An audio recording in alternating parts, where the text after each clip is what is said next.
It is a warm morning in a small village in northern France. The year is 1922. An old man is walking slowly down a path between the flowers. He is 81 years old. He wears a pale suit and a straw hat, and he leans a little as he walks, because his knees are not what they were. He stops at the edge of a pond. The surface of the water is covered with lilies. Behind them, there is a green wooden bridge.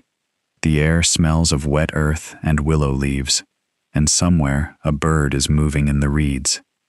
In his right hand, there is a small metal tube of paint. He lifts it towards his face, closer, closer still, until it is almost touching his nose.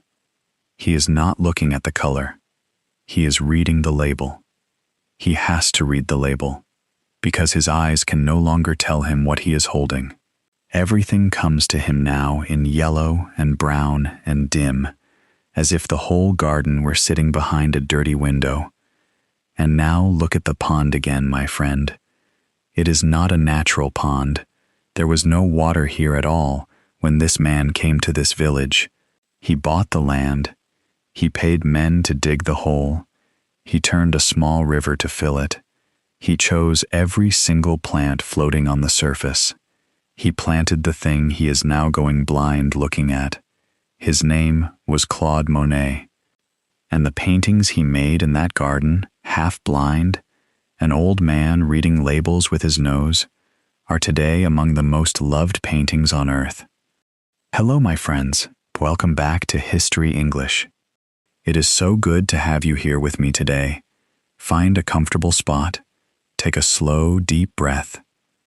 Let your shoulders relax, and let this story carry you from a cold, windy beach in Normandy to a garden of water lilies in Giverny. Because today, we are telling the story of the man who taught the whole world how to look at light.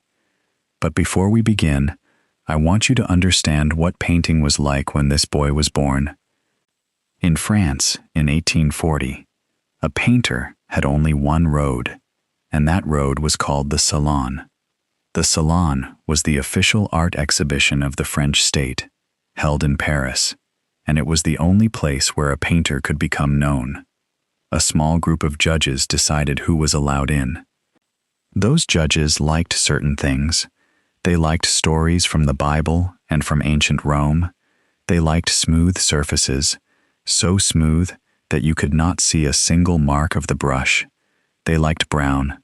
Paintings were made indoors, in a quiet studio, slowly, over months.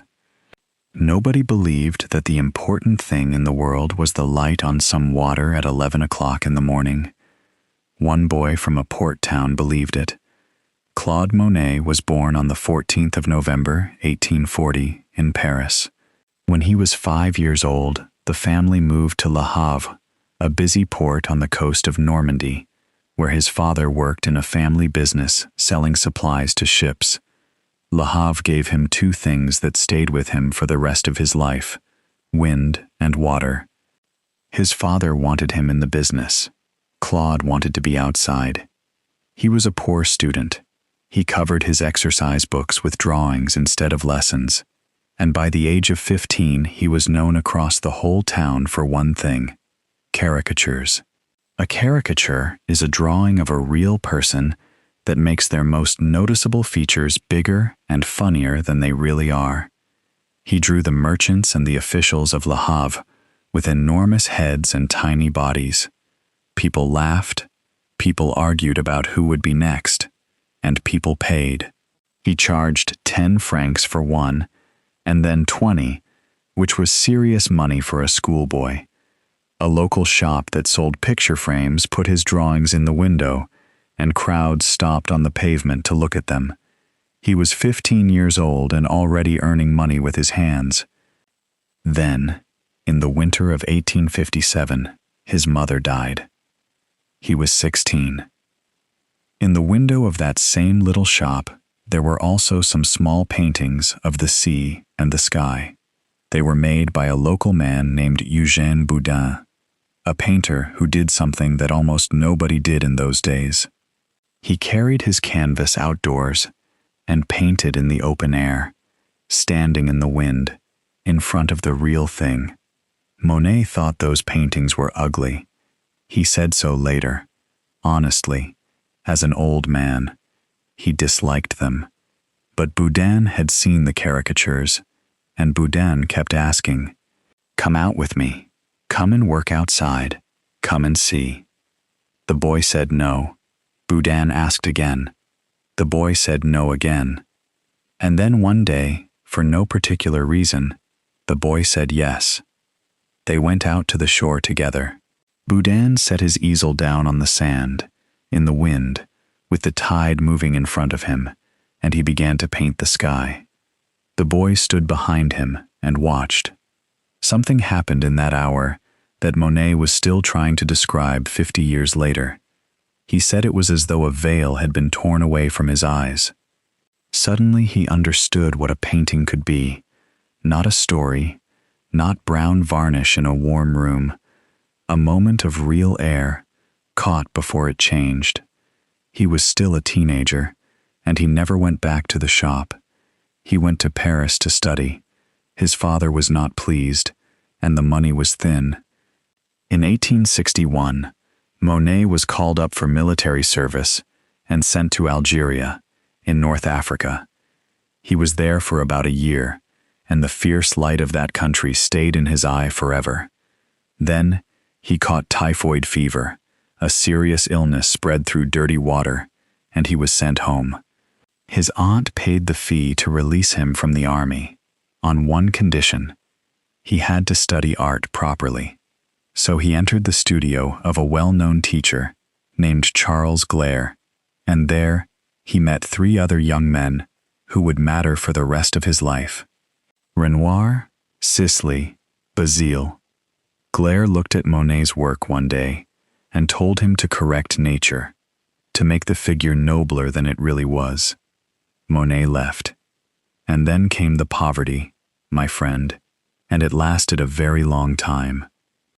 In 1865, a young woman named Camille Dancieux began to model for him.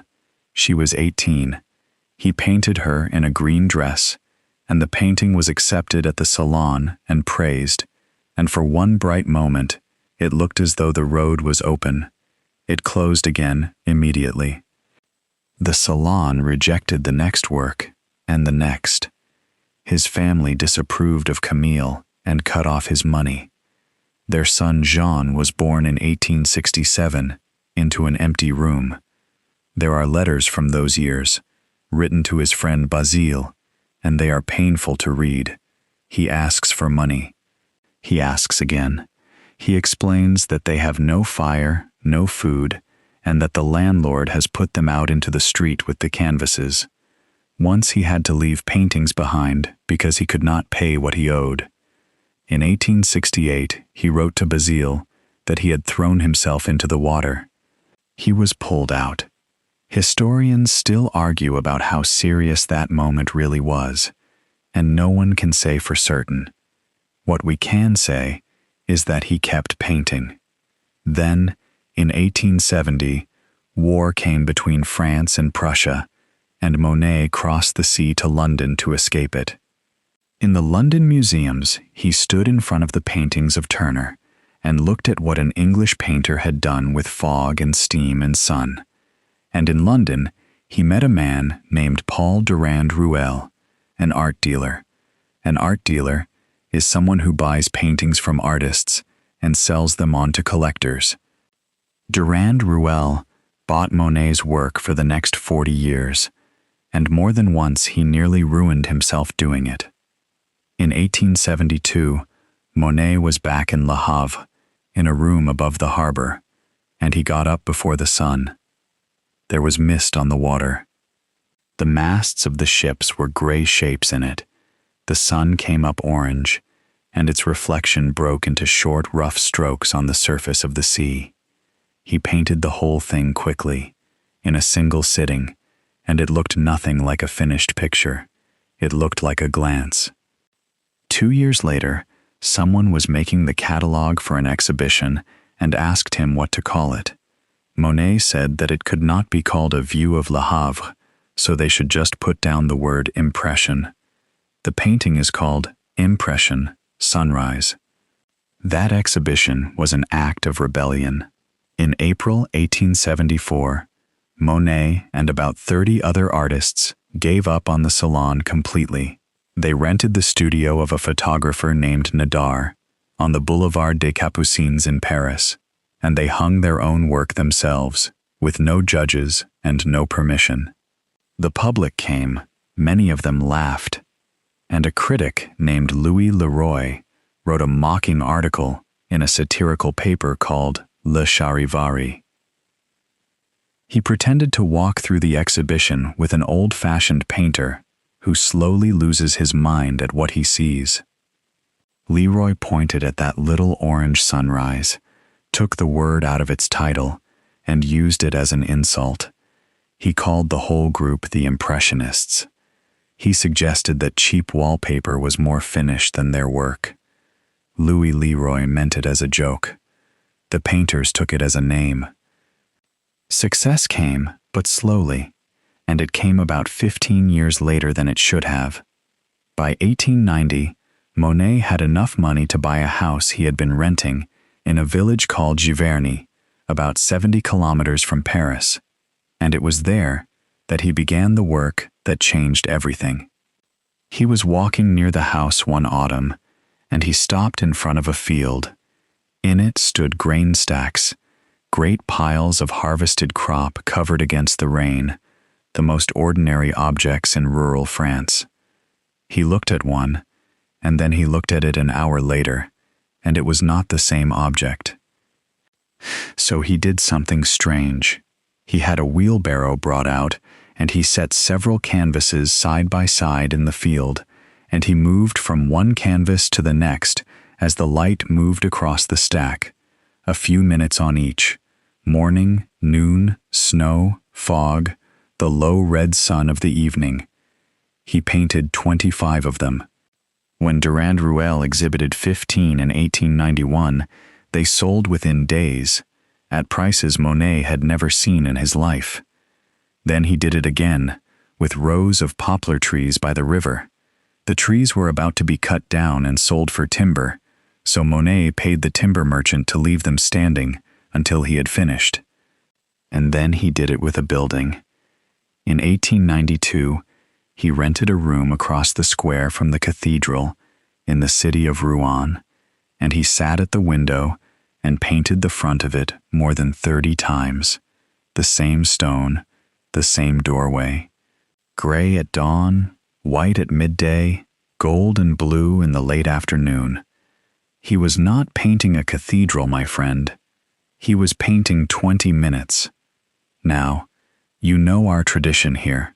We do not paint statues. We tell the truth about human beings. Go back with me to 1878. Monet, Camille, and their 2 small sons were living in a rented house in the village of Véteuil, and they were not living there alone. Sharing that house was a woman named Alice Hocheday, together with her 6 children. Her husband, Ernest Hocheday, had owned a department store and had been one of Monet's buyers, and he had gone spectacularly bankrupt and largely disappeared. 2 families, 1 small house, no money, and upstairs, Camille was dying. She was ill through all of 1879, and she died on the 5th of September of that year.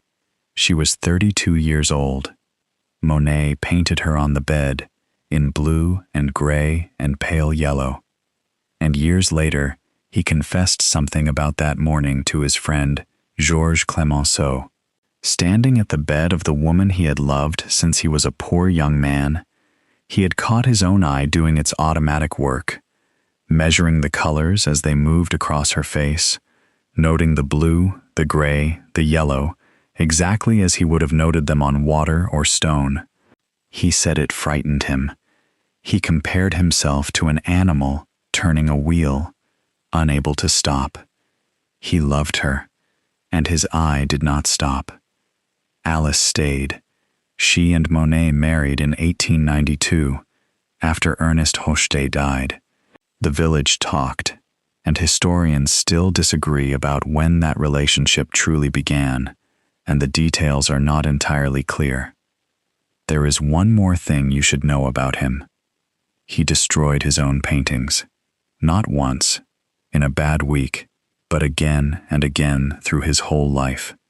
He would put a knife or a boot through a canvas rather than let it be seen. Before one exhibition in 1908, he destroyed around 15 finished works in a single decision, paintings worth a fortune. He was demanding, difficult and dark. His household ate when he said, and the family kept quiet when the light was good. That is the honest shape of the man who painted the gentlest pictures in Europe. In 1893, he bought a piece of marshy land across the road and the railway line from his house, and he asked the local authorities for permission to divert a small branch of the river to make a pond. The villagers objected. They were farmers, and they were seriously worried that his strange foreign plants would poison the water their animals drank. He got his permission. He dug the pond. He built a green Japanese bridge over one end and planted willows and irises around it, and he ordered water lilies from a grower and put them on the surface.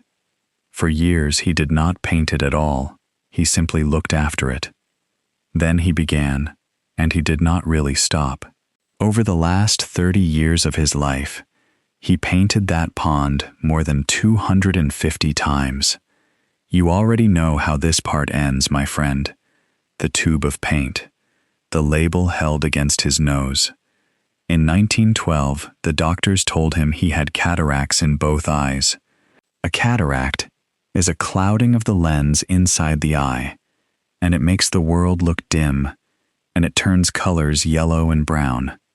For a man whose entire life had been built on seeing, it was a cruel illness. He refused surgery for 11 years. He was terrified of losing what was left. So he worked around it. He kept the tubes of paint in a fixed order and read every label before he squeezed it. He memorized where each color sat on his palette. He painted the pond he knew by heart. His wife Alice died in 1911. His son Jean died in 1914. He kept working. He finally had the operation in 1923, and afterwards the colors came back wrong, flooded with blue, until special glasses brought them roughly into line. Claude Monet died at Giverny on the 5th of December, 1926. He was 86 years old. He had asked for no ceremony, and only about 50 people came. The story that has come down to us is that when Clemenceau, by then an old man himself and a former Prime Minister of France, arrived and saw the black cloth laid over the coffin, he pulled it off. He said that there was to be no black for Monet, and he covered his friend instead with a curtain patterned with flowers. 8 years earlier, on the day after the armistice that ended the First World War, Monet had written to Clemenceau with an offer. An armistice is an agreement between enemies to stop the fighting. He wanted to give France 2 paintings of water lilies to mark the peace. Clemenceau pushed him, and 2 became 8.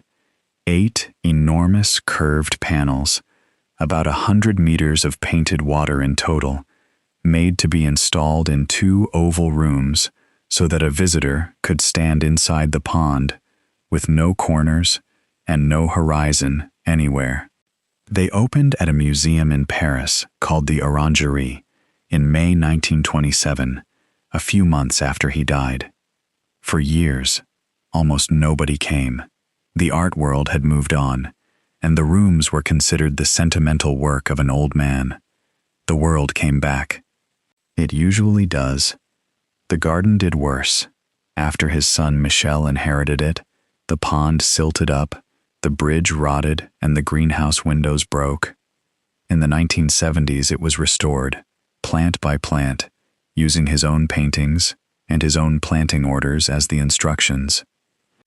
It opened again in 1980. Today, several 100,000 people a year walk down that path, and the lilies open on the water every summer morning, exactly where he put them. And now go back with me to where we started tonight. An old man at the edge of the water, holding a tube of paint against his nose, reading a label because he can no longer see the color. He had been looking at that pond for 30 years, my friend. He painted it more than 250 times, not because he failed the first time, not because he had run out of ideas, but because the light was never once the same. Think about the Grainstacks, 25 paintings of a pile of dry grass in a field. That, my friend, is your English. You have already lived this, and you may not have noticed. You listened to a story here, and a month later, you listened to the same story again, and you felt slightly embarrassed about it. You read the same page twice. You looked up the same word for the fourth time. You thought you were going backwards. You were not going backwards. The page did not change. The light did. You brought a different pair of eyes to it, and you saw 3 things you could not see in October. Your English journey will have its own gray mornings, my friend. Days when the words refuse to come. Days when the same page feels harder than it did last week. Days when nothing on the surface seems to be growing at all. And here is the other thing about that pond. Nobody gave it to him. He chose the ground. He paid for the digging. He turned the river and planted every root himself, and then he waited years, while it was only mud and water and quiet. You are digging your pond right now. Every story, every word, every evening, you choose this instead of something easier. You do not need perfect eyes to see. You do not need a perfect memory to learn. You need to come back to the same water tomorrow, in tomorrow's light. And so, my friend, the story of Claude Monet comes gently to its close. He was the boy who drew fat merchants in the window of a frame shop. He was the young man with no fire, no bread, and no buyer, who kept painting anyway.